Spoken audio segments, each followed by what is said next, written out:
Le Major du Perret, un ancien bâtiment de la Marine nationale entièrement en bois. Quoi de mieux que de naviguer sur ce petit bijou classé monument historique au milieu du musée maritime pour vous accueillir à La Rochelle.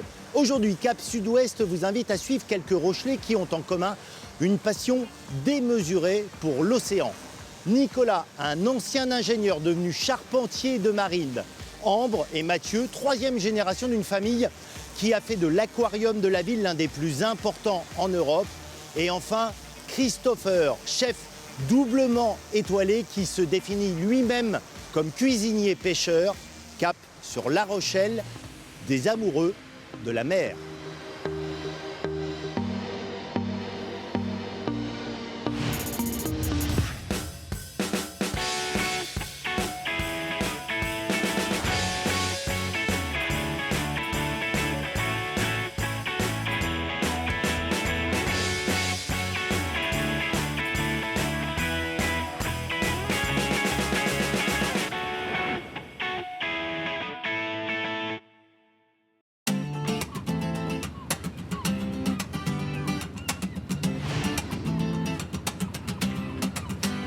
Belle et rebelle, fille de la mer, La Rochelle mérite amplement tous ses surnoms. Créé au Moyen-Âge, le petit village de pêcheurs est vite devenu l'une des principales places maritimes en Europe. Le vieux port, gardé depuis plus de 500 ans par les fameuses tours fortifiées, est aujourd'hui encore le cœur de la cité qui bat au rythme des marées. Avec la palisse, dédiée au commerce, et les Minimes, le plus grand port de plaisance de toute la façade atlantique, La Rochelle est l'un des pôles nautiques les plus importants de Nouvelle-Aquitaine. Éric a rendez-vous au chantier naval des Pierres, une référence pour tous les amateurs de bateaux anciens. Nicolas, tout de suite plongé dans un univers. Ça sent le bois, on est dans une ambiance. Qu'est-ce que tu es en train de faire là? Et là, on est en train de terminer la restauration d'un mât, d'une goélette, qui était un peu fatiguée par le temps. Ça, c'est l'ancienne partie du mât.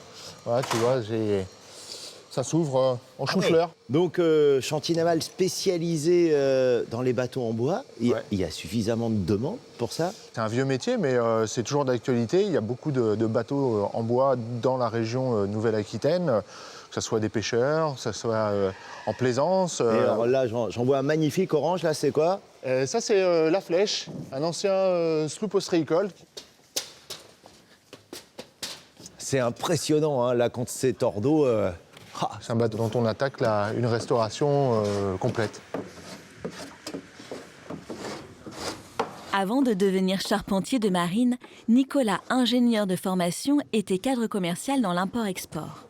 En rachetant en 2016 les chantiers navals des Pierres, labellisés Entreprise du patrimoine vivant, sa vie a totalement changé de cap.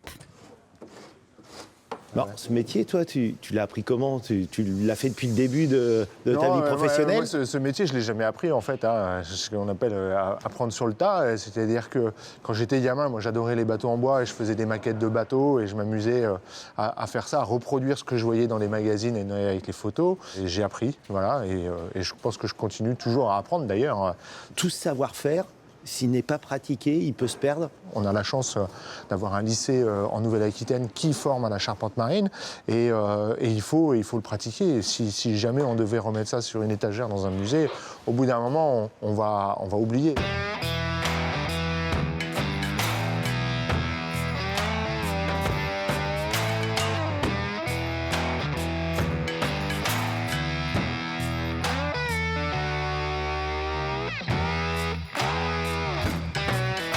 Le Robin des Mers, c'est un bateau qui était dans un champ sur l'île d'Oléron que j'ai récupéré pour une modique somme. C'est un bateau qui était construit pour un pêcheur qui partait à la retraite, mais qui voulait garder du lien avec la mer et aller poser un petit filet dérivant, un casier, voilà, pour son plaisir personnel. C'est aussi un travail très humain, en fait, que tu fais. C'est pas seulement le bois, je sens. Quand tu me dis des histoires, c'est ça. C'est des histoires. Et c'est un métier de passionné. Que ce soit moi ou les gens qui travaillent ici au chantier, on y est tous arrivés à ce métier-là parce que on aime ce que l'on fait, on aime cette matière qui est le bois, on aime les histoires qui sont associées au bateau. Et puis voilà, enfin, le bois, ça reste vraiment une belle matière à travailler, d'aller sur l'eau, de naviguer. Enfin voilà, c'est beaucoup de plaisir.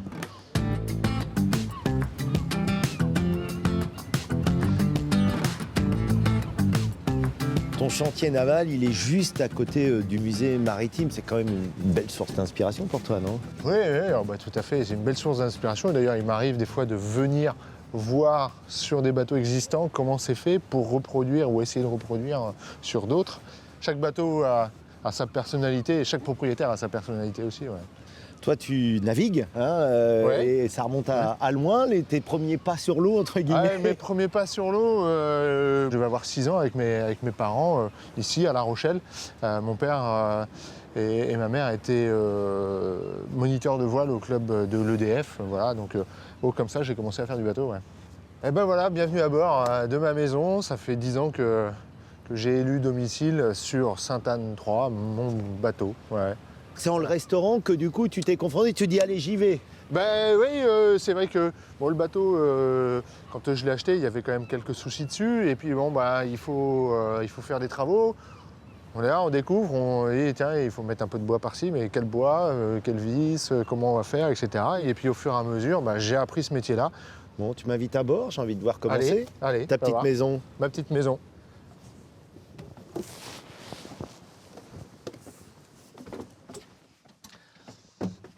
Voilà. C'est beau, mais c'est pas grand.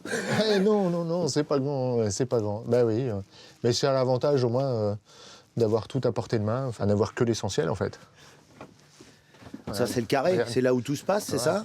C'est là où tout se passe. Bah oui, c'est le centre névralgique, mais Alors ça, qui est c'est quoi? petit. C'est la table, ça se Ouais, relève? c'est la table. Ouais, tu vois. Ah oui, d'accord. Forcément. tu Et vois. ça se bloque comment?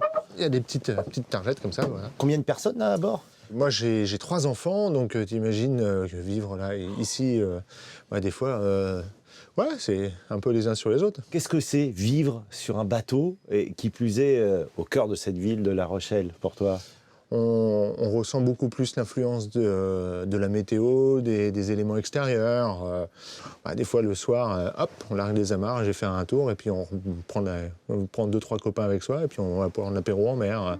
C'est presque le soir, quand je rentre chez moi, j'arrive en vacances, en fait. Quand tu largues les amarres, que tu pars en mer et que tu prends cet océan devant toi, tu ressens quoi? Je traversais l'Atlantique, et c'est vrai que quand tu fais ce genre de voyage, de périple, t'as envie de partir à l'aventure et t'as pas envie de rentrer au port. Hein.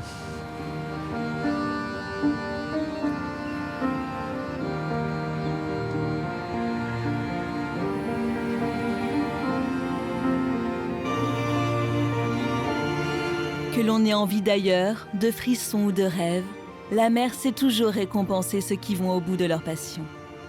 L'aquarium de La Rochelle en est une belle illustration. Premier site touristique de Charente-Maritime, avec 800 000 visiteurs chaque année, il est non seulement l'un des plus grands en Europe, mais aussi le théâtre d'une aventure familiale sur 3 générations. Une forêt tropicale avec certes quelques piranhas, mais principalement des végétaux. Ça peut surprendre, Ambre, dans un aquarium, et pourtant. Tu sais, on est 3 générations à avoir travaillé à l'aquarium. Et son fondateur, René Coutan, mon grand-père, effectivement était ingénieur agronome. Donc c'est un hommage, parce que c'était un passionné du monde de la vie, sur toutes ses formes.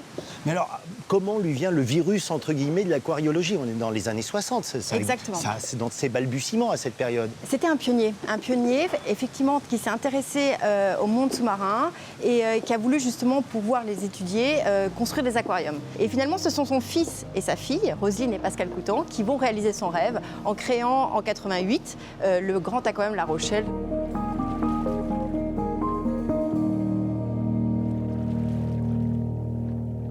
C'est pas des poissons, ça, ceux qui sont... Ce sont des poissons Non. rasoirs, tout à fait. Ouais. Et alors, je te laisse deviner dans quoi ils vont se cacher pour se mettre à l'abri. Je sais pas, dans les roches, non? Non. Entre les pics des oursins. Non. C'est-à-dire que là, on est presque dans un phénomène de symbiose. Les deux profitent, quoi, c'est ça? Exactement. Les deux profitent des avantages de l'un et de l'autre. Ah, c'est incroyable. Est-ce que c'était une évidence pour toi de venir travailler ici à l'aquarium, de perpétuer l'aventure familiale? Non, pas du tout. En fait, c'était pas du tout l'objectif que je m'étais donné. J'ai toujours été extrêmement attentive à l'environnement. Malgré tout, j'ai fait des études d'histoire de l'art et de marché de l'art. Donc rien à voir. Et à l'issue de mes études, en fait, ma mère, grande gestionnaire de cet aquarium, je me suis dit, quel meilleur moyen d'apprendre vraiment la gestion, quoi. Parce qu'ouvrir une galerie, c'est bien beau, mais il faut apprendre la gestion. Et c'est là que j'ai eu un choc. J'ai eu un choc. Devant ça Devant ça, effectivement, ces tableaux, ce sont les tableaux vivants. Ce sont des œuvres d'art pour moi. Et l'artiste, c'est la nature.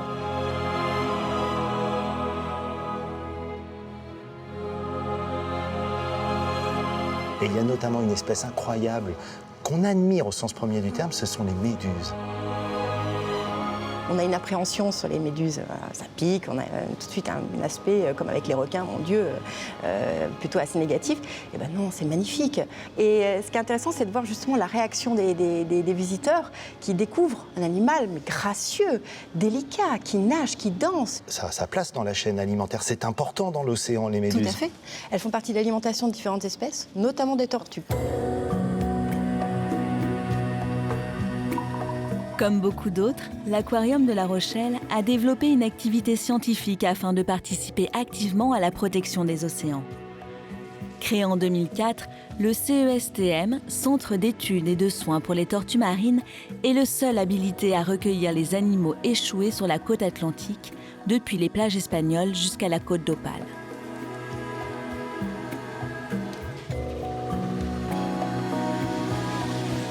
Florence, je vois que tu apportes les premiers soins à ton pensionnaire. D'où vient cette tortue? Alors c'est une tortue de Kemp qui s'est échouée le 9 décembre dernier près du phare de la Coubre, près de la Tremblade. Et un promeneur nous l'a signalé, on a pu aller la récupérer. Une tortue comme celle-ci, une tortue de Kemp, elle arrive d'où? Comment elle se retrouve sur nos côtes atlantiques le long de la Nouvelle-Aquitaine? Alors les tortues marines, et notamment donc, les tortues de Kemp, ont des sites de nidification qui se trouvent du côté du golfe du Mexique. Et en fait, au cours des premiers stades de leur vie, notamment lorsqu'elles sont toutes petites, juvéniles, elles vont vraiment rentrer dans les grands courants marins. Donc en fait, quand elles sont au large, il peut y avoir des épisodes de courant, des épisodes de tempête qui vont les dévier de leur route. Donc là, tu la mesures? Je la mesure, ça me permet en fait de suivre sa croissance tout au long de sa période de réhabilitation dans notre centre de soins.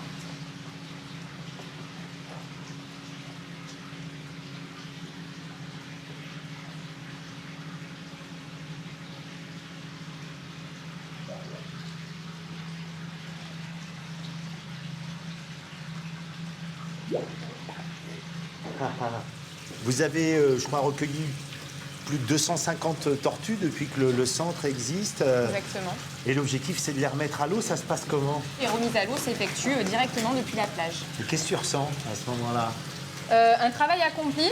Et puis, on se rend compte qu'on travaille sur des espèces marines protégées. Donc, on leur a également permis d'avoir une seconde chance.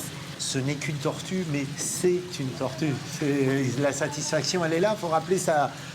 250 millions d'années à peu près, hein, la présence des tortues sur Terre. L'homme, oui, c'est 2-3 millions d'années, quoi. On n'est rien à côté. Exactement. Ce sont des animaux qui ont beaucoup évolué et qui présentent vraiment des compétences physiologiques impressionnantes. La tortue lutte, elle peut plonger jusqu'à 1200 mètres de profondeur pour aller retrouver des proies pour son alimentation. Elles parcourent des milliers de kilomètres, elles ont un instinct qui est très particulier. Il y a encore énormément de choses à découvrir sur les tortues marines. En coulisses, techniciens, soigneurs et biologistes sont au chevet des 12 000 pensionnaires.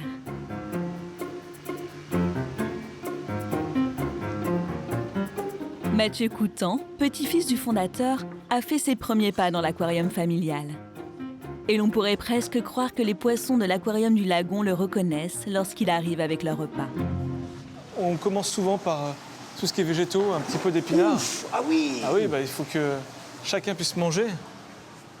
Donc on nourrit d'abord les herbivores, puisque c'est des choses qu'ils apprécient moins. Et je mets quelques gros morceaux là, tu vois, pour l'Ulgent qui t'arrose. C'est lui qui... Oh, quelle vie, quelle énergie, quelle puissance, c'est dingue!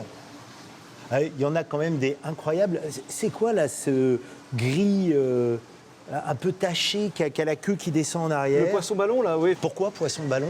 Alors, parce qu'ils ont la capacité de se gonfler lorsqu'ils sont en danger. Alors ici, ils ne sont jamais gonflés, mais c'est une défense. Ça veut dire qu'ils se sentent bien. J'espère, en tout cas. On voit ces poissons, et moi je me demande, est-ce qu'eux nous voient? Est-ce qu'ils nous observent eux aussi? Oui, ils nous perçoivent. Mais par contre, il y a effectivement cet axe où ils sont conscients que la paroi est là et qu'ils ne rentrent pas dans leur territoire et eux ne rentrent pas dans le nôtre. Ils sont conscients de cette paroi.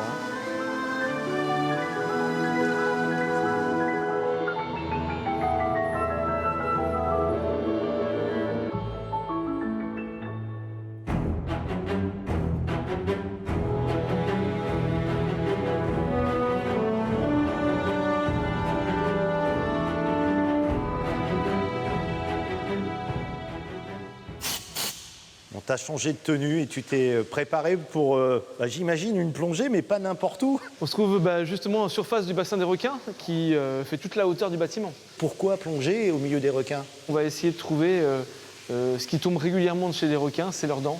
Et les mâchoires des requins sont constamment en train de se régénérer pour avoir des dents neuves, parfaites, pointues, aiguisées comme il faut. Donc on dit qu'en moyenne, un requin, ça perd 20 000 dents dans sa vie.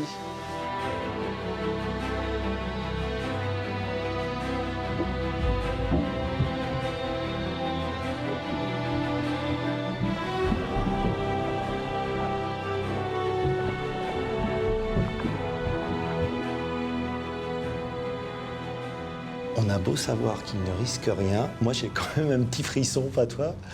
Oui, mais plutôt une admiration, je dirais. T'as déjà accompagné Mathieu, ton cousin, là, dans l'aquarium avec Ça les m'est requins? arrivé 2 fois. Et alors, c'est comment? La première chose qu'il m'avait dit, une seule chose, Ambre, ne te retrouve jamais sur le chemin des requins. Eux ne changeront pas de trajectoire. Et on ramassait les dents de requin, comme ce qu'ils vont faire là. Et tout d'un coup, il me tape sur l'épaule. Il fait... Je me retourne. Et effectivement, j'avais un énorme taurus qui arrivait vers moi. Et là, je me suis décalée tout doucement. Il est passé. C'est la récolte, là? Tu vois, elle se renouvelle énormément. Puis là, elles sont toutes blanches, nickel, impeccable. Magnifique. Super. Bravo. Ah, c'est... Super, ok. Bonne plongée.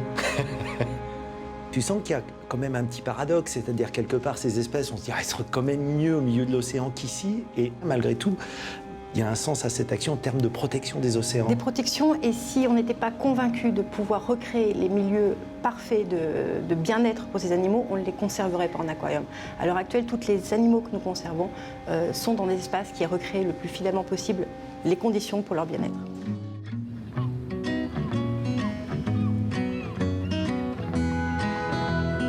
La Rochelle est depuis sa fondation un grand port de pêche. La Criée, réservée aux professionnels, est l'une des plus importantes de Nouvelle-Aquitaine. Tous les matins, aux aurores, Christopher Coutenceau, chef doublement étoilé, vient y faire ses courses.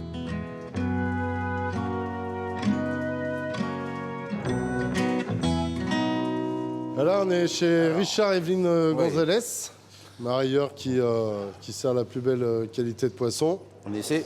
Et qui m'a connu quand j'avais 3 ans avec mon grand-père. Voilà. 3 ans?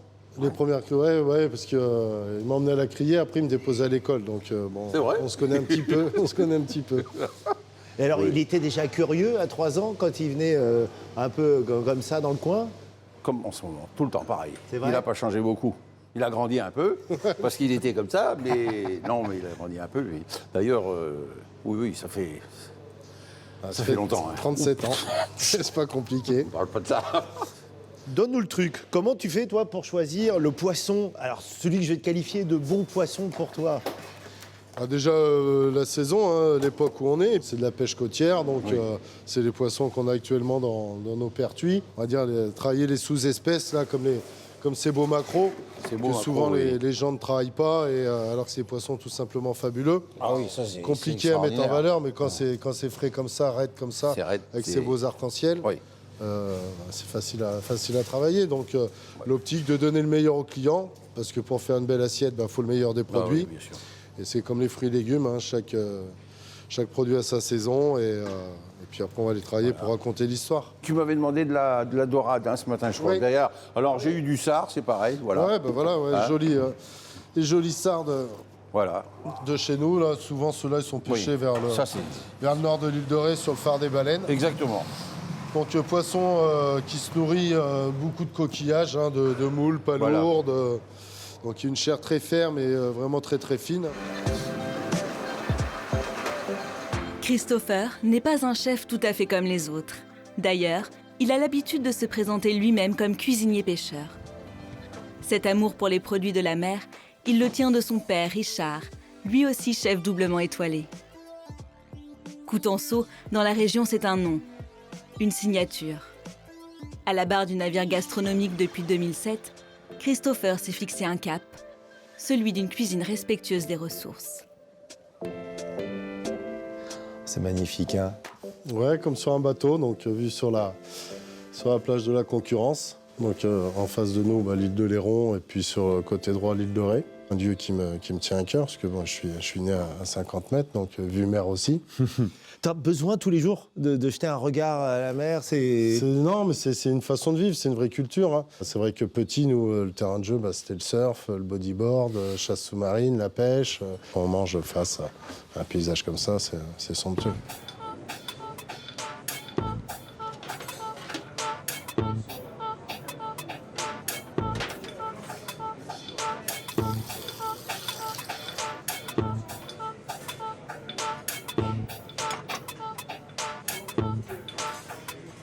Je sais que tu es un grand pêcheur, sous-marin, et pas seulement, aussi à la ligne. Est-ce que ça t'aide dans ton travail? La mer a des saisons, donc la pêche m'a appris les saisons de tout ce qui est coquillages, crustacés et poissons. Et qui a son importance, parce qu'un bar qui part en période de frais ne va pas se nourrir pendant 3 mois. Donc il va être fatigué, il va maigrir, il n'aura plus de gras, il sera nerveux. C'est important ce que tu dis. Là, on est en janvier, en gros. C'est janvier-mars à peu près la période où ça On va dire de décembre jusqu'à mars, ouais. Pour toi, c'est une aberration de manger du bar, de le pêcher, mais de le manger, donc c'est-à-dire de pousser à sa commercialisation pendant cette période? C'est une aberration, parce que déjà, au niveau gustatif, il n'a plus d'intérêt. Comme une tomate au mois de décembre, elle n'a pas de sucre résiduel, puis ça sera rempli de produits. Et le stock de bar aujourd'hui dans le monde et chez nous fait qu'il faut le préserver. Quel est ton poisson préféré, celui que tu préfères manger, toi? Sardines, maquereaux... Ah oui, donc c'est pas bleus. Turbo, bar, non, c'est la godaille comme ouais, voilà, disent. Ce sont des poissons fabuleux. Ma grand-mère achetait des sardines, donc en entrée, on les prenait crues comme ça, le petit filet sur le pain et beurre de micelle avec une petite goutte de citron et fleurs de sel de l'île de Ré. Et puis après, juste grillé, mais vraiment rosé. Poisson fabuleux à manger avec les doigts et avec un goût qu'on pourrait reconnaître parmi 1000. Là, c'est 4 étoiles, quoi, là, carrément. Pour moi, ouais, si ce n'est plus.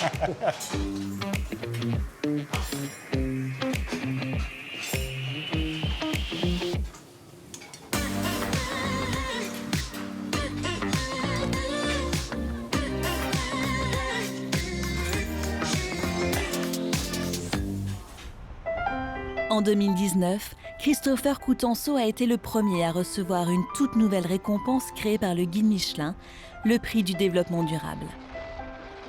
Christopher n'hésite pas à faire entendre sa voix pour défendre la pêche artisanale, mobiliser les opinions contre les filets dérivants qui raclent les grands fonds, ou encore faire signer par 300 chefs étoilés une pétition contre la pêche électrique.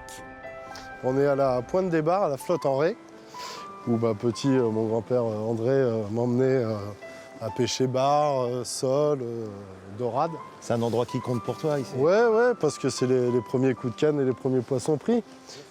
Qu'est-ce qui t'a transmis, ton grand-père? Alors, j'imagine déjà des astuces, bien pêcher. Ouais, des astuces, mais toute cette pédagogie, le poisson, on le remet à l'eau vivant parce qu'il est trop petit, ou même si on en piquait des plus gros, là on en a assez pour ce soir, on y retournera demain.